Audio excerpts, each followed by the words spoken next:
Hello friends, আমাদের channel memory মেকার্সে তোমাদের অনেক অনেক ওয়েলকাম। আরও একটি নতুন সকাল শুরুর সাথে সাথে তোমাদের জানাই সুপ্রভাত। দেখে তো বুঝতেই পারছো ভিডিওটা রাস্তা থেকে শুরু করলাম, মানে আজও আমরা বেরিয়েছি, কিন্তু না আজ বৃন্দাবন দেখাবো না, আজ দেখাবো অন্য একটা জায়গা। দেখো, ফ্যামিলি মেম্বাররা সবাই মিলে একটা বড় গাড়ি করে আজ আমরা যাচ্ছি। আর কোথায় যাচ্ছি সেটাও বলবো, কিন্তু এখন ব্রেকফাস্টের সময় প্রায় পেরিয়ে যাচ্ছে আর আমাদের সকলেরই পেটে ছুঁচো দৌড়াচ্ছে। তাই আগে খাওয়া দাওয়া সেরে পেট শান্ত করি, তারপরে বাকি কথা হবে। হাইওয়ের ধারেই একটা রেস্টুরেন্ট দেখে আমরা দাঁড়িয়েছি, সবাই এক এক করে নেমে পড়ুক, তারপরে ভিতরে গিয়ে দেখব কি পাওয়া যায় না যায়।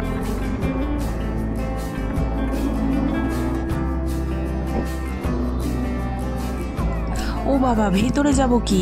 এদিকে দেখো, বাচ্চারা তো আগেই তাদের খেলার জিনিস পেয়ে গেছে, তবে আমরা কিন্তু বড়রাও কম যাই না। আমরা বড়রাও বাচ্চাদের সাথে সাথে পাল্লা দিচ্ছি। বয়স তো বেড়েছে, কিন্তু হঠাৎ এক টুকরো ছোটবেলা ফিরে পেলে কার না ভালো লাগে বলো?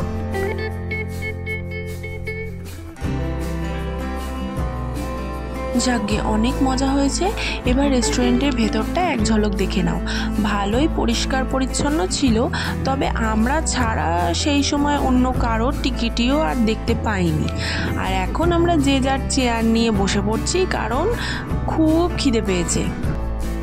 খাবার দাবার তো ভালোই ছিল, কিন্তু এদের ম্যানেজমেন্ট এতটাই খারাপ আর এতটাই লেট করে সার্ভ করছিল যে বিশ্বাস করো, আর খাবারের ফুটেজ তোলার মতন পেশেন্স কারোর ছিল না।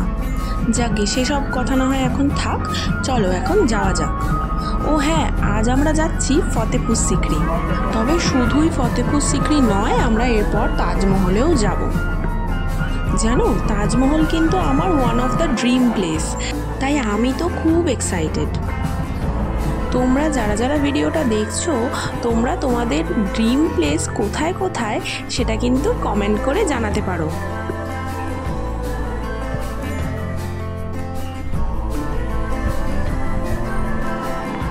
দেখো, গল্প করতে করতে আমরা পৌঁছে গেছি ফতেপুর সিকরি। একদম বাচ্চা বড় মিলিয়ে আমরা এখানে সবাই 14 জনের মতন ছিলাম। গাইড নিয়ে আমাদের এন্ট্রি ফি পড়েছে 3500 টাকার মতন।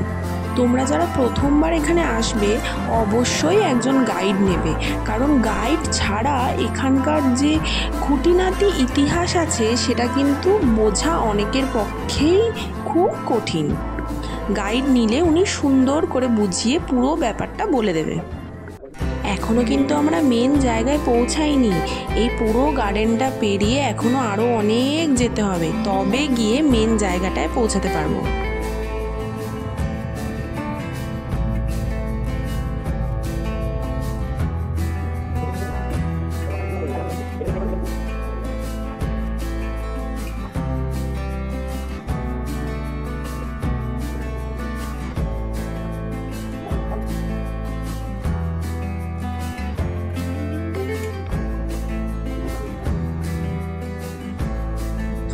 এইবার এইখান থেকে আমরা একটা গাড়ি ধরবো, এই গাড়িটাই আমাদের মেন এন্ট্রান্সে নিয়ে যাবে। তবে এই গাড়ির জন্য কিন্তু কোনো আলাদা করে ভাড়া লাগবে না, কারণ ওটা এন্ট্রি ফির সাথেই ইনক্লুডেড।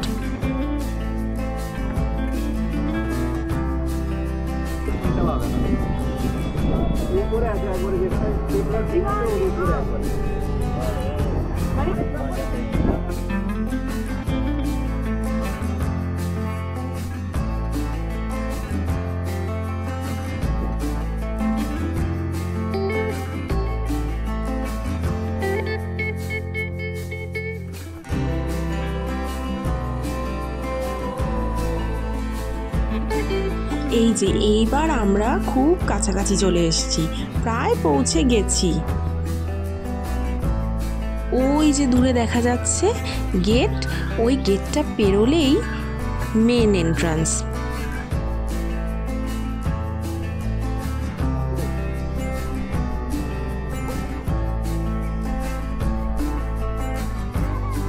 এই যে জায়গাটা দেখছো দুধারে, এই যে ভগ্নস্তূপের মতন জায়গাটা, এইখানে কিন্তু সেই সময় রানীদের মিনা বাজার বসতো।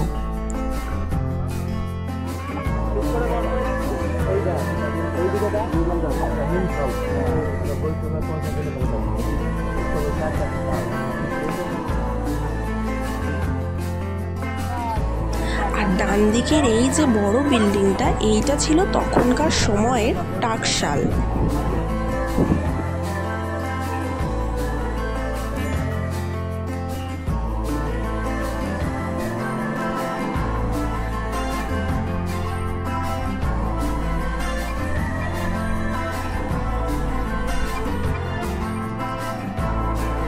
এই যে গাড়িটায় আসছিলাম, এই গাড়িটা কিন্তু ঠিক এই জায়গায় তোমাদের নামিয়ে দেবে। এবার বাকিটা পুরো পায়ে হেঁটেই দেখতে হবে।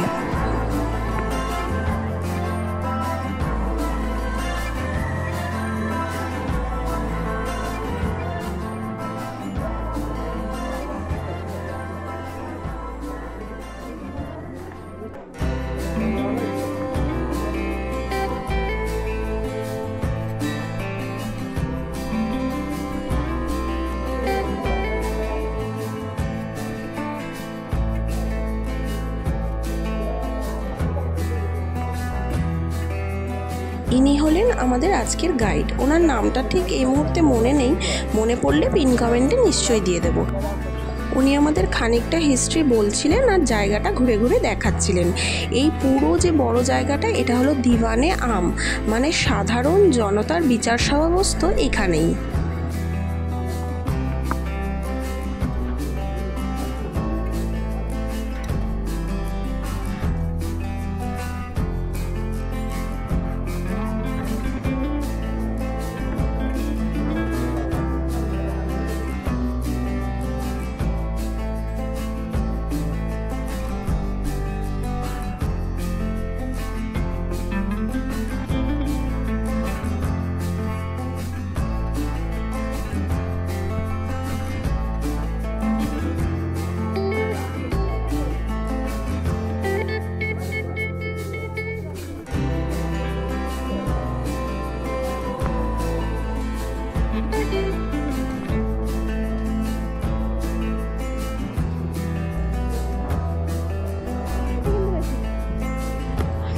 সামনের এই যে বিল্ডিংটা, এইটা হলো দিওয়ানে খাস, মানে সমস্ত গোপন মিটিং এখানেই করা হতো।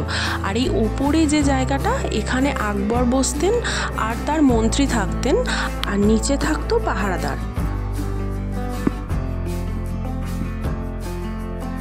এই যে বড় পিলারটা দেখছো, এই পিলারের মধ্যে আলাদা আলাদা কিছু ডিজাইন করা রয়েছে, যেই ডিজাইনগুলো প্রতিটা এক একটা ধর্মকে ইন্ডিকেট করে, যেমন বৌদ্ধ, জৈন, খ্রিস্টান, মুসলিম ইত্যাদি। জায়গাটা বিশাল বড়, তাই ঘুরে দেখতেও কিন্তু অনেক সময় লাগবে। তাই চলো আস্তে আস্তে পুরোটা ঘুরে দেখি।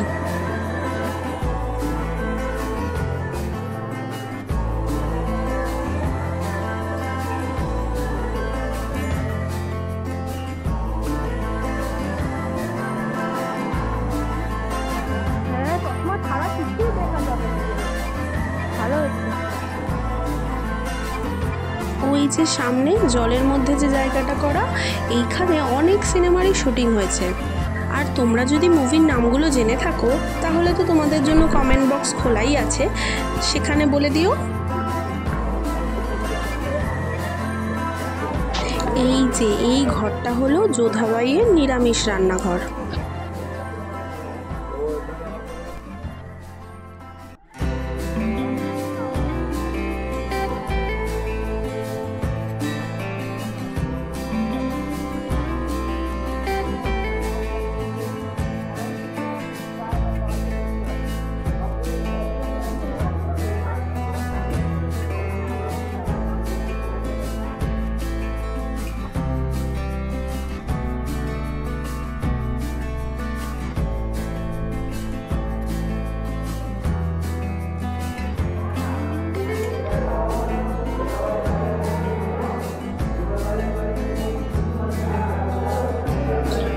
দেখো এখানে আমি কত মনোযোগ দিয়ে ওনার কথাগুলো শুনছি, তবে আদেও কিন্তু কিচ্ছুটি মনে নেই। তবে কিছু কিছু মনে আছে, যেমন এখানে উনি আমাদের এই ডিজাইনগুলো সম্পর্কে একটু বুঝিয়ে বলছিলেন, কারণ এই যে জায়গাটা, এই ঘরটা, এটা যোধাবাইয়ের ছিল। আর উনি যেহেতু হিন্দু ছিলেন, তাই হিন্দুদের কিছু সিম্বলিক আকৃতি ওনার মহলে আর কি তৈরি করা ছিল। তবে এখানেই কিন্তু শেষ নয়, আরও আছে। পুরোটা দেখতে হলে কিন্তু ভিডিওটা একদম শেষ পর্যন্ত সাথে থাকতে হবে।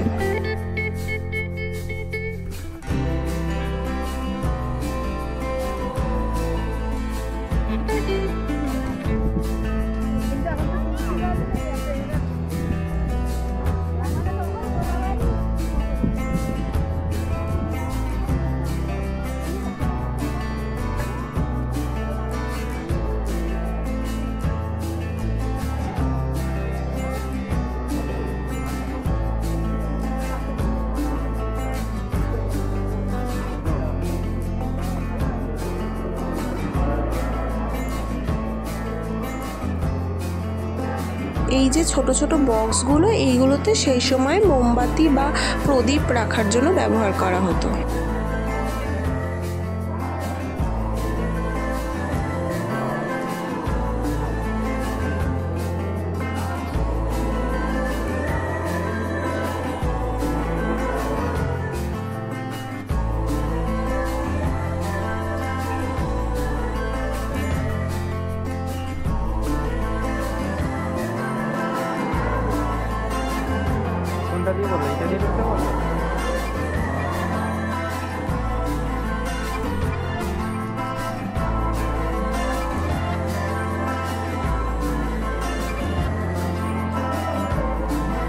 চলো এবার যাব ফতেপুর সিক্রিরই বিখ্যাত একটা দরগাতে, আর দেখব বুলান দরওয়াজা।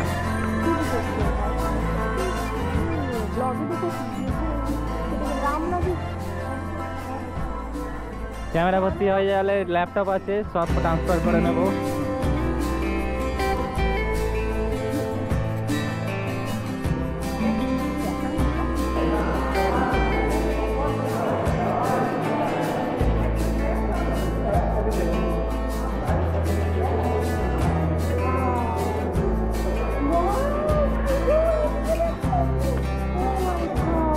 এর আগেও আমি দেখেছি। এই যে বাদিকের বিশাল গেটটা, এইটাই কিন্তু বুলন্দ দরওয়াজা, ওয়ার্ল্ডের হাইয়েস্ট গেটওয়ে। আর ওই যে দূরে সাদা বিল্ডিংটা, ওইটাই কিন্তু হলো এখানকার ফেমাস দরগা হজরত শেখ সালিম চিশতির। এই দরগাতেই সম্রাট আকবর সন্তানের জন্য মানসিক করেছিলেন। পরবর্তীকালে তার পুত্র সন্তান হলে তিনি এই সালিম চিশতির নামেই তার সন্তানের নাম রাখেন সালিম।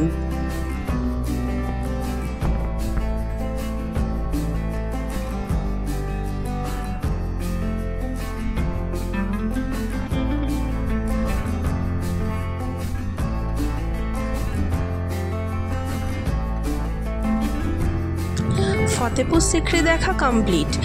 এবার পরন্ত বিকেলে আমরা চলেছি সেই জায়গায় যেখানে যাওয়ার জন্য আমি প্রথম থেকে খুব এক্সাইটেড ছিলাম, মানে আমার ড্রিম প্লেস তাজমহল। এই দেখেছো বারবার কেরম এই ড্রিম প্লেস কথাটা বলে ফেলছি, তবে আমার কিছু করার নেই বাপু। কথাটা শুনতে একটু হ্যাংলামো লাগলেও আমি কিন্তু মারাত্মক লেভেলের এক্সাইটেড, তাই তোমরা এইটুকু কনসিডার করে দিও প্লিজ। চলো চলো আর কথা বাড়াবো না, এবারে যাই।